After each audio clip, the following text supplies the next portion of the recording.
வயலோ வயலோ வயலோ செழிக்க வாழ்வு தந்தானே, வயலோ வாழ்வு தந்தானே. அட பொன்னா விளையோ பூமிக்கு நல்ல விவரம் தந்தானே, உழவனின் உறவா வந்தானே.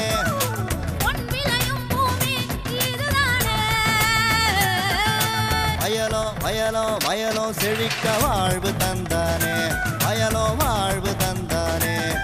அட பொன்னா விளையோ பூமிக்கு நல்ல விவரம் தந்தானே, உழவனின் உறவா வந்தானே. தந்தன தந்தன தன தந்தானே, மண்ணள பொங்கிட துணை வந்தானே. தந்தன தந்தன தன தந்தானே, மண்ணள பொங்கிட துணை வந்தானே. வணக்கம் வேளாண் பெருமக்களே, இன்றைய பொன் விளையும் பூமி நிகழ்ச்சியில் முதலில் வருவது வேளாண் செய்திகள், வேளாண் சந்தை நிலவரம், வேளாண் வானிலை, தொடர்ந்து வேளாண் தொழில்நுட்ப பகுதி. இன்றைய வேளாண் தொழில்நுட்ப பகுதியில் வேளாண் பண்ணை கருவிகளும் அவற்றின் பயன்பாடுகளும் குறித்து மதுரை வேளாண் அறிவியல் நிலைய உதவி பேராசிரியர் முனைவர் PK பத்மநாதன் அவர்கள் தரும் தகவல்கள். இனி வருவது வேளாண் செய்திகள்.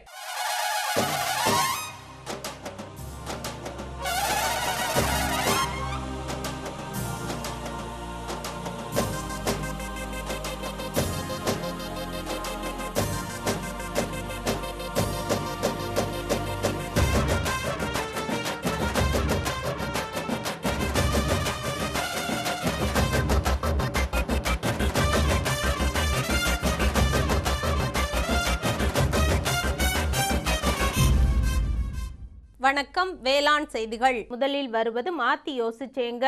தேசிய தோட்டக்கலை இயக்க திட்டத்தின் கீழ் மா அடர் நடவு சாகுபடியில் வெற்றி கண்ட சிவகங்கை மாவட்டம் திருப்பத்தூர் தாலுகா ஒடுவன்பட்டி கிராம வேளாண்மையாளர் ராஜு அவர்கள் தரும் தகவல்கள்.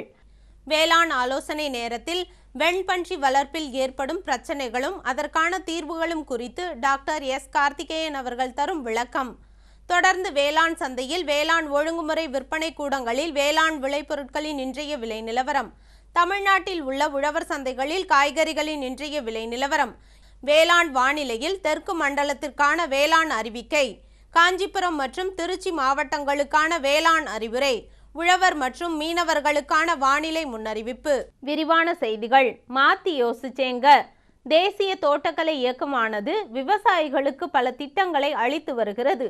அந்த வகையில் இத்திட்டத்தின் கீழ் மா அடர் நடவு செய்து வெற்றி கண்ட சிவகங்கை மாவட்டம் திருப்பத்தூர் தாலுகா ஒடுவன்பட்டி கிராம வேளாண்மையாளர் ராஜு. இவர் குன்றக்குடி வேளாண் அறிவியல் நிலையத்தின் வழிகாட்டுதலின் பேரில் மா அடர் நடவு சாகுபடி தொழில்நுட்பங்களை பின்பற்றி வெற்றி கண்ட தனது அனுபவங்களை நம்மிடம் கூற கேட்டபோது,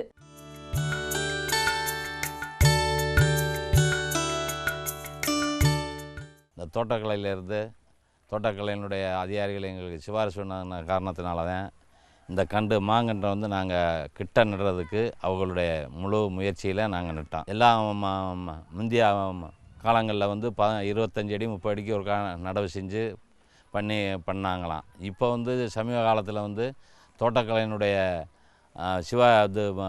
அறிவுரையின் பேரில் வந்து நேமத்திலேருந்து கன்று வாங்கி சுமார் 1 ஏக்கரில் சுமார் 130 கன்று இதில் நட்டுருக்கான்.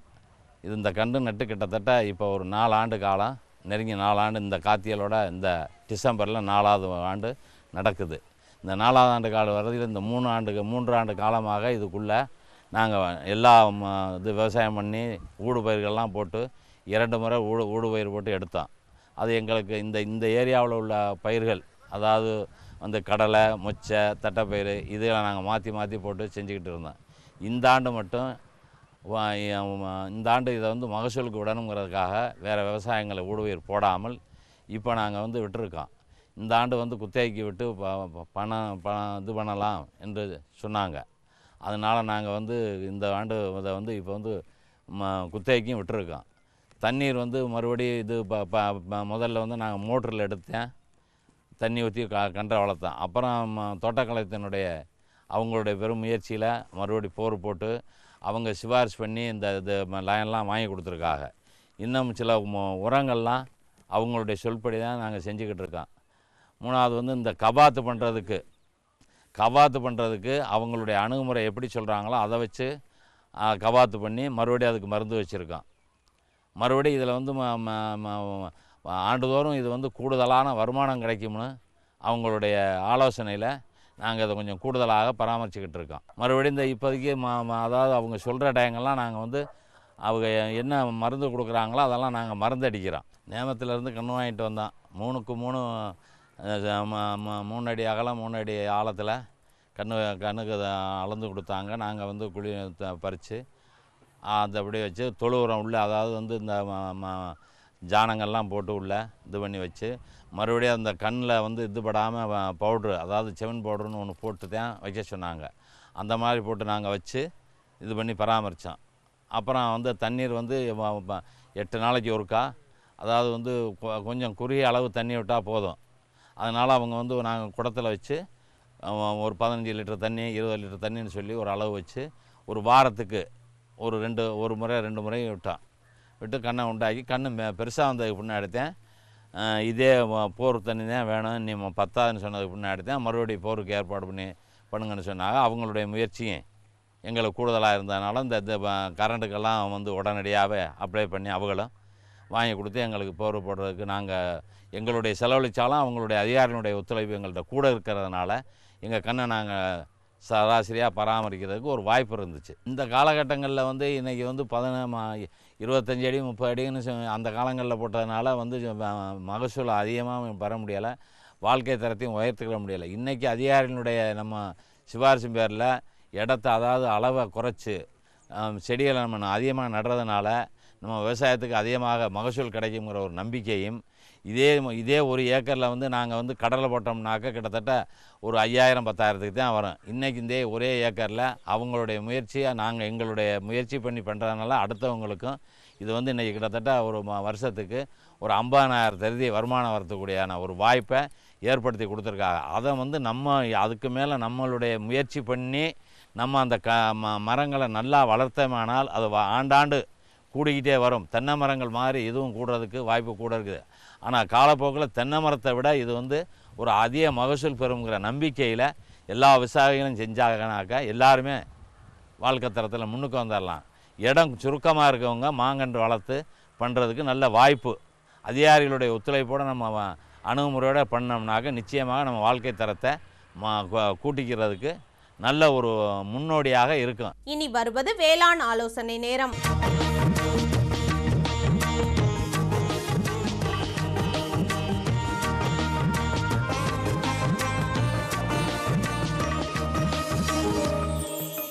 கால்நடை வளர்ப்பில் விவசாயிகளுக்கு அதிக லாபம் தரக்கூடியது வெண்பன்றி வளர்ப்பாகும். அந்த வகையில் வெண்பன்றி வளர்ப்பில் ஏற்படும் பிரச்சனைகளும் அதற்கான தீர்வுகளும் குறித்து திருநெல்வேலி மாவட்டம் ராமையன்பட்டி கால்நடை மருத்துவக் கல்லூரி மற்றும் ஆராய்ச்சி நிலைய கால்நடை பராமரிப்பு விரிவாக்க கல்வித்துறை உதவி பேராசிரியர் டாக்டர் எஸ் கார்த்திகேயன் அவர்கள் தரும் விளக்கம். தற்போதைய சூழ்நிலையில் தமிழ்நாட்டில் பார்த்திங்கன்னா வெண்பன்றி வளர்ப்பு தொழில் வந்து ரொம்ப வேகமாக பிரபலமடைஞ்சிட்டு வருது. அதுவும் குறிப்பாக பார்த்தா பெருநகரங்கள், அதை சுற்றி இருக்கிற கிராம பகுதிகள், அந்த மாவட்டங்களில் வந்து வெண்பன்றி இறைச்சிக்கான தேவை நாளுக்கு நாள் அதிகமாகிட்டே போகுது. இப்படி இருக்கையில் இந்த வெண்பன்றி தொழிலில் பல்வேறு பிரச்சனைகளை விவசாயிகள் சந்திக்க நேரிடுறாங்க. முதலாவதாக பொதுவாக அந்த வெண்பன்றி பண்ணை அமைக்கிற இடம், அது சார்ந்த பிரச்சனைகளை பற்றி பார்ப்போம். வெண்பன்றி பண்ணை அமைக்கிறனாலே மக்கள் மத்தியில் ஒரு விதமான அசௌகரியம் இருக்குது. என்ன காரணம் பார்த்திங்கன்னா, இந்த வெண்பன்றி பணிகளுக்கு நம்ம கழிவுகளையும் மற்ற இதர தீவனங்களையும் போட்டு வளர்ப்பதனால அதிகப்படியான துர்நாற்றம் சுற்றியில் வீசக்கூடும். இது குறிப்பாக குடியிருப்பு பகுதியில் இருக்க மக்கள் மத்தியில் அருவருப்பை ஏற்படுத்தக்கூடும். அதனால் வெண்பன்றி பண்ணை அமைக்க இருக்கிற விவசாய பெருமக்கள் ஊருக்கு வெளியே ஒதுக்குப்புறமாக 2-3 கிலோமீட்டர் தொலைவில் பண்ணை அமைக்கிறது ரொம்பவே நல்லது. இப்போ எதிர்காலத்தில் குடியிருப்பு பகுதியில் வருமா என்று எதிர்பார்த்தும் நீங்கள் பண்ணையை ஊருக்கு வெளியே தொலைவில் அமைக்க வேண்டும். அடுத்து வெண்பன்றிகள் அதிகமான கழிவுகள் உற்பத்தி பண்ணும். இந்த கழிவுகள் நாளில் தேங்கி தொல்லை அதிகமாக உண்டு பண்ணும். இதை தவிர்க்கிறதுக்கு என்ன பண்ணணும், நீங்கள் முறையாக வடிகால் வசதியுள்ள பண்ணையை அமைக்க வேணும். அந்த வடிகால் கழுவி விடுற தண்ணீர் மற்றும் அதன் கழிவுகள் எல்லாமே நம்ம அமைக்கிற கொட்டையிலிருந்து வெகு தொலைவில் கொண்டு போய் விடுற மாதிரி பண்ணை அமைக்க வேண்டும். அடிக்கடி உரக்குழிகளில் கழுவி விடுவதனால சீக்கிரம் உரக்குழிகள் நம்பிவிடும். எனவே நீங்கள் உரக்குழிகளை மிகவும் பெரியதாக அமைப்பது ரொம்பவே நல்லது. அடிக்கடி சுத்தம் செய்வதற்கு தண்ணீர் அதிகம் தேவைப்படுறதுனால நீங்கள் தண்ணி வசதி உள்ள நல்ல மேட்டுப்பாங்கான இடத்துல பார்த்து குட்டையை அமைக்கிறது ரொம்பவே சாலச் சிறந்தது. அடுத்து வெண்பன்றிகள் ஒரு இயற்கையான குணாதிசயம் என்னென்னா, தன்னுடைய மூக்கினால் தரையை நோண்டி கொட்டையினுடைய தரையை சேதப்படுத்திக்கிட்டே இருக்கும். ஸோ இதை தவிர்க்க நீங்கள் என்ன பண்ணணுன்னா, பன்றி கொட்டையினோட தரையை வந்து நல்ல வலிமையாகவும் தடிமனாகவும் காங்கிரீட் மாதிரி தளமாக போடுவது ரொம்பவே தேர்ந்தது. இல்லாட்டி என்ன பண்ணணும், தன் மூக்கால் ஒரு இடத்துல துளை போட்டு அதை மேலும் நோண்டி நோண்டி நோண்டி தரையை முழுக்க சேதப்படுத்தி அதில் படுத்துக்கும். நாளடைவில் நமக்கு அதை சுத்தம் பண்ணுறதுக்கும் பன்றி பராமரிக்கிறதுக்கும் ரொம்ப சங்கடமாக இருக்கும். ஸோ மேற்கூறிய இந்த முறைகளில் நீங்கள் பராமரித்து வந்தீங்கன்னா கொட்டைகளில் எந்த பிரச்சனையும் உங்களுக்கு வராது. அடுத்தபடியாக பார்த்தீங்கன்னா நம்ம தீவன பராமரிப்பில் ஏற்படக்கூடிய பிரச்சனைகள். தீவன பராமரிப்பு என்ன முக்கியம்னு பார்த்தீங்கன்னா பன்றிகளில் ஏற்படக்கூடிய செலவில் 60-70% செலவுகள் வந்து தீவனத்துக்கே ஆகுது. ஸோ எல்லா பன்றிகளும் நீங்கள் அறுதீவனமே கொடுத்து வளர்த்திங்கன்னா உங்கள் பண்ணை வந்து லாபகரமாக இருக்காது. அதுக்கு ஒரு உத்தி என்ன ஃபாலோ பண்ணுறாங்கன்னா, ஹோட்டல் வேஸ்ட்டு, சமையலறை கழிவுகள், விடுதிகளோட கழிவுகள், இறைச்சி கூடங்களோட கழிவுகள், இந்த எல்லா கழிவையும் சேகரித்து பன்றிகளுக்கு கொடுத்து வராங்க. இதன் மூலமாக உற்பத்தி செலவு குறைச்சி பண்ணையை லாபம் நடத்தலாம். இப்படி செய்ய இருக்கையில் ஒரு சில பிரச்சனைகள் ஏற்படும். என்னன்னு பார்த்தீங்கன்னா, இந்த கழிவுகளை வந்து முறையாக சுத்தமாக கலப்படமல்லாத நாள்படாத கழிவுகளாக பார்த்து நம்ம வாங்கி பிரயோஜனப்படுத்தணும். அசுத்தமான அல்லது கலப்படமிக்க நாள்பட்ட கழிவுகளை வாங்கி நீங்கள் பன்றிக்கு பயன்படுத்தினீங்கன்னா அது உங்களுக்கு வயிறு உபாதைகளை ஏற்படுத்தும். அது மூலமாக குட்டிகளுக்கும் வளரும் பன்றிகளுக்கும் உடல் உபாதைகள் உண்டு இறப்புகளும் ஏற்பட வாய்ப்புள்ளது. ஸோ நீங்கள் கலெக்ட் பண்ணும்போதே நல்ல தரமான அசுத்தமில்லாத கழிவுகளை வாங்கி தரம் பிரித்து அதை எல்லாத்தையும் நீங்கள் கொதிக்க வச்சு அதில் தேவையான உப்புக்களோ அல்லது தாதுப்புகளோ கலந்து கொடுத்து வந்தீங்கன்னா ஒரு நல்ல முறையான சமச்சீரான தீவனமாக இது விளங்கும். இது போக இந்த தீவனத்தை வந்து நீங்கள் வளரும் பன்றிகளுக்கும் உற்பத்தியில் இருக்கிற பன்றிகளுக்கும் கொடுக்கலாம். மற்றபடி கிடா பன்றிகளுக்கும் இனவிருத்திக்கு பயன்படக்கூடிய தாய் பன்றிகளுக்கும் இந்த தீவனம் போதுமானதாக இருக்காது. அதுக்கு போக இந்த கழிவுகளோட அடர் தீவனமும் சேர்த்து கொடுத்தா தான் நீங்கள் தீவனத்தை அதோட உற்பத்தி திறனை மேம்படுத்த முடியும். அடுத்தது பார்த்திங்கன்னா நோய் மேலாண்மை. நீ என்ன தான் பன்றியை பார்த்து வளர்த்தாலும் கடைசியில் நோய் வந்துச்சுன்னா நம்ம வளர்க்குற பன்றிகள் எல்லாமே இறந்து போயிடும். பன்றிகளை பார்த்திங்கன்னா பெருமளவு பொருளாதார இழப்பு ஏற்படுத்தக்கூடிய நோய்களில் 3 முக்கியமான நோய்கள் இருக்குது. முத நோய் வந்து பன்றி காலரா அப்படின்னு சொல்லுவாங்க, ஸ்வைன் ஃபீவர் அப்படிம்பாங்க. 2வது கோமாரி எஃப்எம்டின்னு சொல்லுவாங்க. 3வது வந்து ஆந்த்ராக்ஸ் அடைப்பான் நோய். இந்த 3 நோய்களுக்கும் வந்து அடிக்கடியான இறப்பு ஏற்படுத்தும். அதிகப்படியான இறப்பு ஏற்படுத்தி நமக்கு பெரிய நஷ்டத்தை ஏற்படுத்தும். இதை தவிர்க்கிறதுக்கு நீங்கள் முறையான தடுப்பூசியை போட்டுக்கணும். அதுக்கப்புறம் பார்த்திங்கன்னா பன்றிகளில் வந்து தோல் வியாதிகள் அதிகமாக ஏற்படும். தோல் வியாதிகள் அதிகமாக ஏற்படுறது என்னாகும், பன்றியோட பொருளாதார மதிப்பு குறையும். ஸோ நீங்கள் தோல் வியாதியை தவிர்க்கணும்னா என்ன பண்ணணுன்னா பன்றியோட கொட்டையையும் பன்றியையும் சுத்தமாக வச்சுக்கணும். அப்படியும் தோல் வியாதி வந்துச்சுன்னா நீங்கள் நாள் கடத்தாமல் உடனே வைத்தியம் பார்க்கணும். இல்லை லேட்டாக விட்டிங்கன்னா அதில் வச்சு புழுக்களின் தொல்லை ஏற்பட வாய்ப்புள்ளது. அதுக்கப்புறம் கடைசியாக செய்ய வேண்டியது குடற்புழு நீக்கம். குடற்புழு நீக்கம் ஏன் செய்யணும்னா பன்றிகள் பெரும்பாலும் கழிவுகள் மூலமாக வளர்க்கப்படுறதுனாலையும் தரையில் அடிக்கடி மேய விடுறதுனாலையும் அதிலிருந்து புழுக்களின் முட்டையை உற்று வச்சு குடற்புழு தொற்று ஏற்பட வாய்ப்பு இருக்குது. அதனால் 3 மாத வயது வரை மாதம் ஒரு முறை குடற்புழு நீக்கவும், 3வது வயதுக்கு மேலே 3 மாதத்துக்கு ஒருக்காவும் குடற்புழு நீக்கம் செய்வது சால சிறந்தது. எனவே நான் இதுவரைக்கும் சொன்ன நோய் பாதிப்பு அதுக்கான தீர்வுகளை நீங்கள் முறையாக கடைபிடிச்சிங்கன்னா உங்கள் பண்ணையில் நோய் தொற்று ஏற்படாமல் தவிர்த்து பண்ணையை லாபகரமாக நடத்தலாம். மேலும் விவரம் பெற டாக்டர் எஸ் கார்த்திகேயன் அவர்களை 09677725688 என்ற கைபேசி எண்ணில் தொடர்பு கொள்ளலாம். விளம்பர இடைவேளைக்கு பிறகு வேளாண் செய்திகள் தொடரும். சரிங்க. இவ்ளோ நேரம் சிரிச்சு யார்கிட்ட பேசிட்டு இருந்தீங்க? விவசாயிகள் கால் சென்டர் நிபுணர்கிட்ட பயிர்கள் பத்தின யோசனை கேட்டுட்டு இருந்தேன். காலையில சரி, மதியானம் கூடவா? விவசாயிகள் கால் சென்டர் காலையில 6 மணில இருந்து ராத்திரி 10 மணி வரை திறந்திருக்கும். ஞாயிற்றுக்கிழமை கூடவா? ஆமா, வருஷத்துல 365 நாளும் திறந்திருக்கும். விவசாயம் சம்பந்தப்பட்ட பிரச்சனைகளுக்கு தங்கள் மொழியில் உடனே தீர்வு பெற இந்தியாவில் எங்கிருந்தும் எந்த போன் மூலமும் தேசிய ஹெல்ப்லைன் நம்பர் 1800-180-1551 தொடர்பு கொள்ளவும். இனி வருவது வேளாண் சந்தை.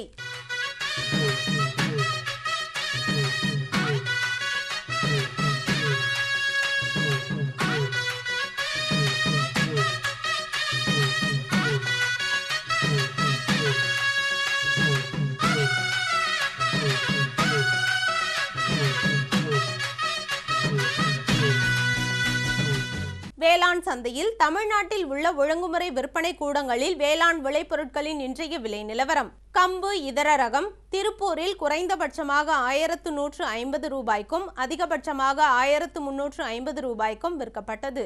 சோளம் இதர ரகம் அருப்புக்கோட்டையில் 1700 முதல் 1750 ரூபாய்க்கும், வேலூரில் 1569 முதல் 1570 ரூபாய்க்கும் விற்கப்பட்டது. மக்காச்சோளம் இதர ரகம் பழனியில் 1250 ரூபாய் முதல் 1350 ரூபாய்க்கும், சங்கரன் கோவிலில் 1360 முதல் 1530 ரூபாய்க்கும் விற்கப்பட்டது.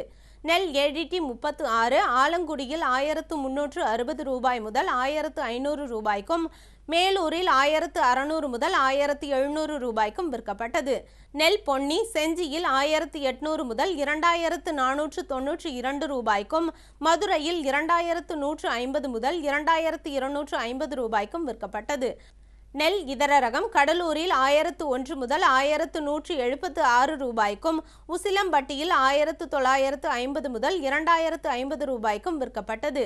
தமிழ்நாட்டில் உள்ள உழவர் சந்தைகளில் இன்றைய காய்கறிகளின் சராசரி விலை நிலவரம். கத்தரிக்காய் 1 கிலோ 35 ரூபாய்க்கும், வெண்டைக்காய் 1 கிலோ 24 ரூபாய்க்கும், அவரைக்காய் 1 கிலோ 22 ரூபாய்க்கும், சின்ன வெங்காயம் 1 கிலோ 22 ரூபாய்க்கும், பெரிய வெங்காயம் 1 கிலோ 18 ரூபாய்க்கும், பச்சை மிளகாய் 1 கிலோ 30 ரூபாய்க்கும், தக்காளி 1 கிலோ 8 ரூபாய்க்கும், கறிவேப்பிலை 1 கிலோ 50 ரூபாய்க்கும், கொத்தமல்லி கட்டு 1 14 ரூபாய்க்கும், புதினா கட்டு 1 14 ரூபாய்க்கும் விற்பனை செய்யப்பட்டது. இனி வருவது வேளாண் வானிலை.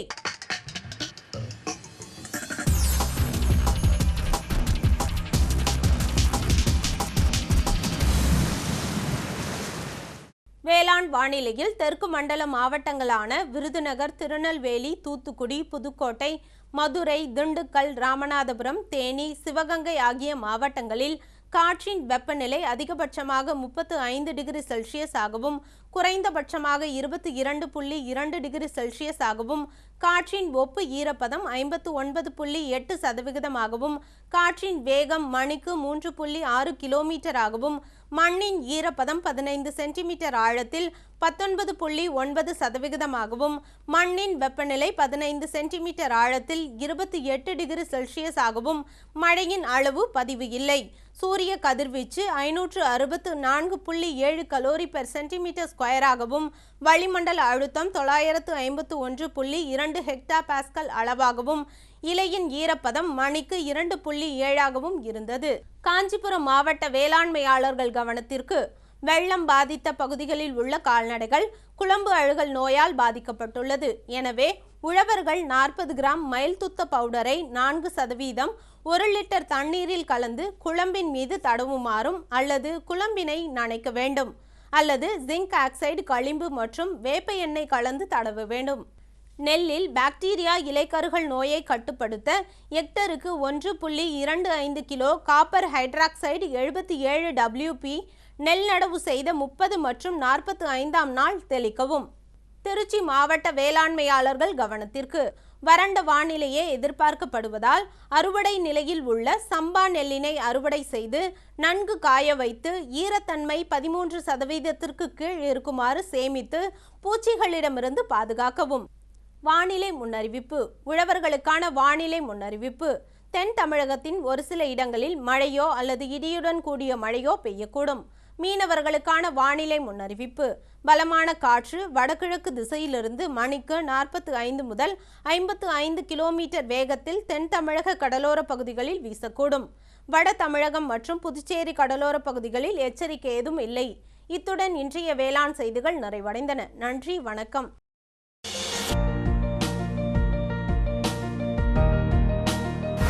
வேம்பு கலந்த யூரியா. சிறந்த உற்பத்திக்காக வேம்பு கலந்த யூரியா நம் நாட்டிலேயே 70 லட்சம் டன்னாக அதிகரிக்க 6 ஆலைகள் சீரமைக்கப்படுகின்றன. FCIL-இன் கோரக்பூர், சித்ரி, தல்சர் மற்றும் ராமகுண்டம் ஆலைகள், HFCL-இன் பரௌனி மற்றும் BVFCL-இன் நாமருல் போர்ட் ஆகியன.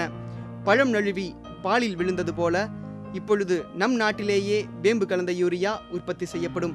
இதனால் விவசாயிகளுக்கு நன்மையே விளையும். 10% வரை தானிய உற்பத்தி அதிகரிக்கும். மண்ணில் 10 to 15% நைட்ரஜன் திறன் அதிகரிக்கும். சிறந்த உற்பத்திக்கு வேம்பு கலந்த யூரியா.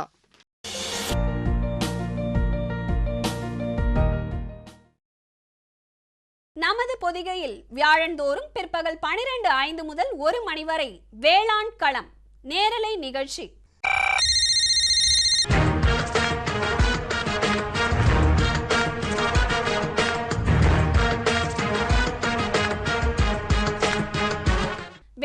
பண்ணையாளர்களுக்கான தொழில்நுட்ப தகவல்கள், புதிய வேளாண் முறைகள், மத்திய மாநில அரசுகளின் திட்டங்கள், வங்கிகளின் வேளாண் கடனுதவிகள், கால்நடை வளர்ப்போருக்கான புதிய தொழில்நுட்பங்கள், மீன்வள மேம்பாடு மற்றும் மீன் வகைகள், பருவநிலைக்கேற்ற வேளாண் ஆலோசனைகள், வேளாண், கால்நடை, மீன் வகை ஆகியவற்றை சந்தைப்படுத்த ஏற்ற தகவல்கள், இன்னும் எண்ணற்ற வேளாண் தேவைகளை வேளாண்மையாளர்கள் தொலைபேசி மற்றும் அலைபேசி வழியே அந்தந்த துறை வல்லுநர்களை நேரடியாக தொடர்பு கொண்டு விளக்கம் பெற்றிட பொதிகையின் இன்னொரு களம் வேளாண் களம் நேரலை நிகழ்ச்சி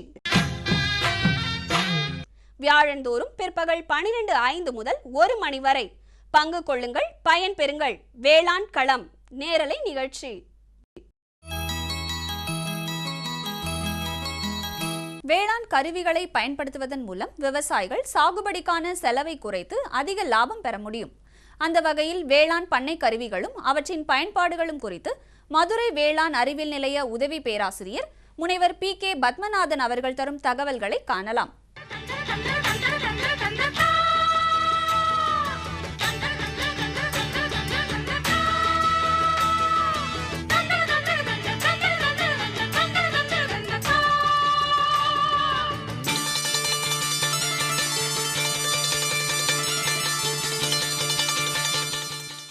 இன்றைய சூழ்நிலையில் தமிழ்நாட்டில் உள்ள விவசாயத்தில் வேளாண்மை இயந்திரங்கள் வெறும் முக்கியமான ஒரு பங்காக இருக்குது. எல்லா பயிர்களுக்கும் வேளாண்மை இயந்திரங்களும் கருவிகளும் முக்கிய பங்கு வகிக்கின்றன. நிலத்தை உழுவதிலிருந்து அறுவடை செய்வது முதல் அனைத்திலையுமே இயந்திரங்கள் பங்கு மிக முக்கியமானது. மதுரை மாவட்டத்தை பொறுத்தவரை நெல் ஒரு பிரதான பயிராக இங்கே செய்யப்படுகிறது. இந்த நெல்லுக்கு அனைத்துமே இயந்திரமயமாக்கல் முக்கியமான பங்காக பண்ணிட்டு இருக்காங்க. நெல்லில் முக்கியமாக பயிர் நாற்று விட்டு செய்கிறதுக்கு பதில் இப்போ SRA மெத்தடு மற்ற இயந்திரங்கள் பயன்பாட்டில் பார்த்திங்கன்னா நிறைய கம்பெனிகள் நாற்று நடு மிஷின்கள் இருக்கிறது. இந்த நாற்று நடு மிஷின்களில் குறைந்த நேரத்தில் அதிக ஏரியா அதிக பரப்பளவில் நம்ம நாற்று நட பண்ண முடியும். இந்த மிஷின் நம்ம பண்ணுறதுனால என்ன பிரயோஜனம் பார்த்திங்கன்னா இடைவெளிகள் இடைவெளி சீரான இடைவெளிகள் பராமரிக்கப்படுகிறது. பயிர்களுடைய எண்ணிக்கையில் பராமரிக்கப்படுகிறது. இதனால் பயிர் வளர்ச்சி அடையும் பொழுது செடி வரிசையில் இடைவெளிக்கு இருக்கிற இடத்துல களைகள் அதிகமாக இருந்தாலும் அதை களை கருவிகள் கொண்டு எளிதாக நம்ம களை எடுக்க முடியும். அதனால் பயிர் நன்றாக வளர்கிறதுக்கு அதிக வாய்ப்பு உள்ளது. மேலும் கோணம் வீடர், பவர் வீடர் என்று சொல்லக்கூடிய கலைக்கருவிகள் கொண்டு பயன்படுத்தும் பொழுது நெல்லின் வேர்கள் அதிகம் தூர்வாரப்பட்டு மண் நன்கு கலக்கப்படுகிறது. இதனால் பயிர் நன்கு வளர்ச்சி அடைந்து வருகிறது. பயிர் வளர்ச்சி அடைந்த பின்பு பயிர் அறுவடை பண்ணுறதுக்கு கம்பைன் ஹார்வெஸ்டர் என்ற கூட்டு இயந்திர அறுவடை இயந்திரத்தை பயன்படுத்தி நம்ம பண்ணலாம். இந்த கூட்டு அறுவடை 2 வகையாக பண்ணப்படுகிறது. ஒன்று சகதி அதிகமாக இருக்கிற இடத்துலையும் ஒன்று, சகதி இல்லாத இடத்துலையும் ஒன்று. இந்த ரெண்டுலேயும் நம்ம பயன்படுத்துகிற கூட்டு இயந்திரங்களை பயன்படுத்தி நம்ம சீக்கிரமாக அறுவடை பண்ணி காலகாலத்தில் நம்ம மார்க்கெட்டிங்கில் கொண்டு போய் அதை விற்கிறதுக்கு ஏற்பாடு பண்ணலாம்.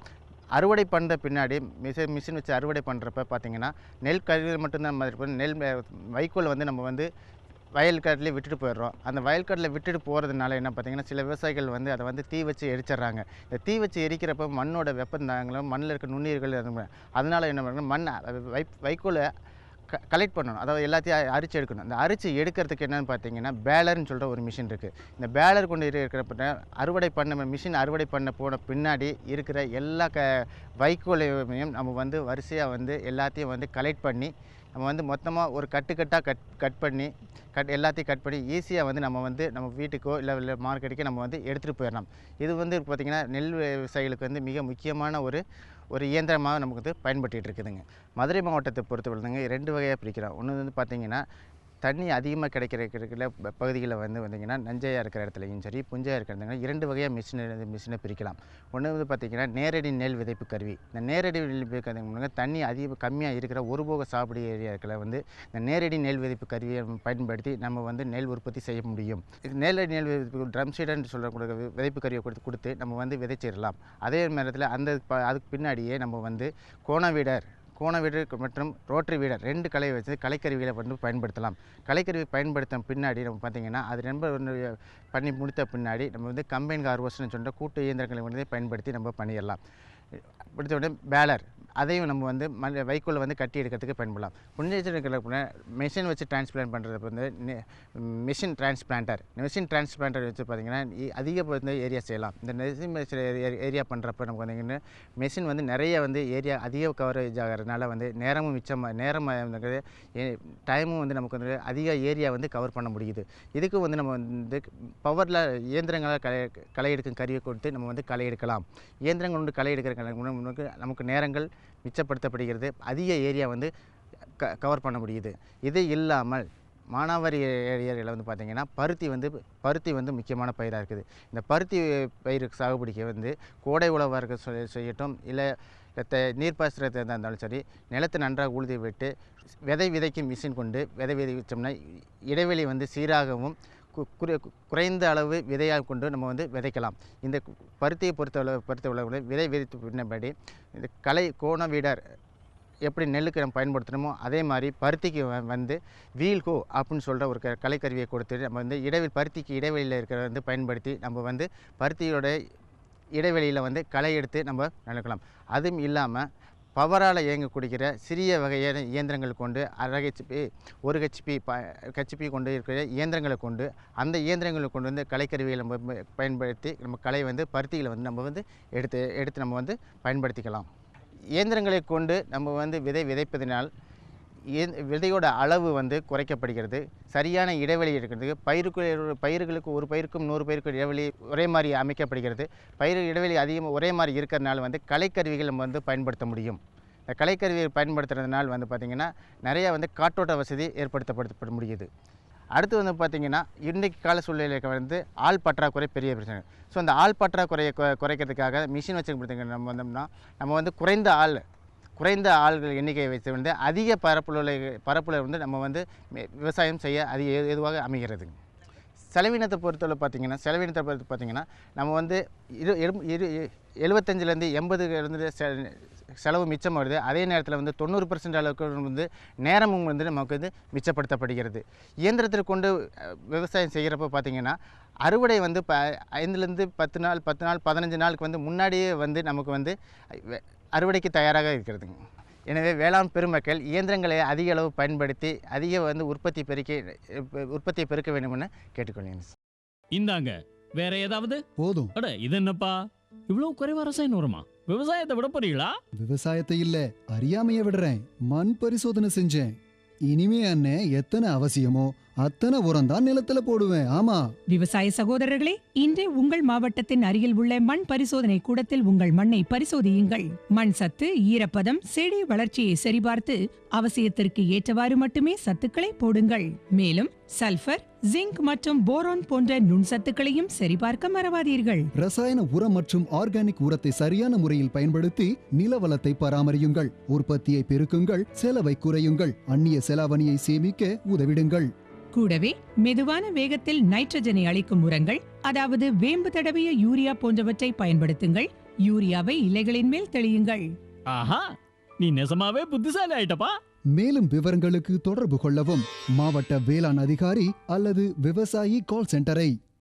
16/2/2016 செவ்வாய்க்கிழமை அன்று பொன் விளையும் பூமி நிகழ்ச்சியில் மாத்தி யோசிச்சேங்க. இலவச கறவை மாடு வளர்ப்பு மூலம் வெற்றி கண்ட சிவகங்கை மாவட்டம் காரைக்குடி தாலுகா சொக்கலிங்கபுரம் கிராம வேளாண்மையாளர் தேவி மாரியப்பன் அவர்கள் தரும் செய்தி. வேளாண் ஆலோசனை நேரத்தில் நீலகிரி, விழுப்புரம், சேலம் மாவட்டங்களுக்கான வேளாண் அறிவுரை. வேளாண் தொழில்நுட்ப பகுதியில் கிராமப்புற வேளாண்மை பணி அனுபவ திட்டம் மூலம் தாம் பெற்ற அனுபவங்களை நம்மிடம் பகிர்கின்றனர் மதுரை வேளாண்மை கல்லூரி மற்றும் ஆராய்ச்சி நிலைய மாணவர்கள் ஆர் சௌமியா மற்றும் குழுவினர். மீண்டும் நாளைய பொன் விளையும் பூமி நிகழ்ச்சியில் சந்திப்போம். நன்றி, வணக்கம்.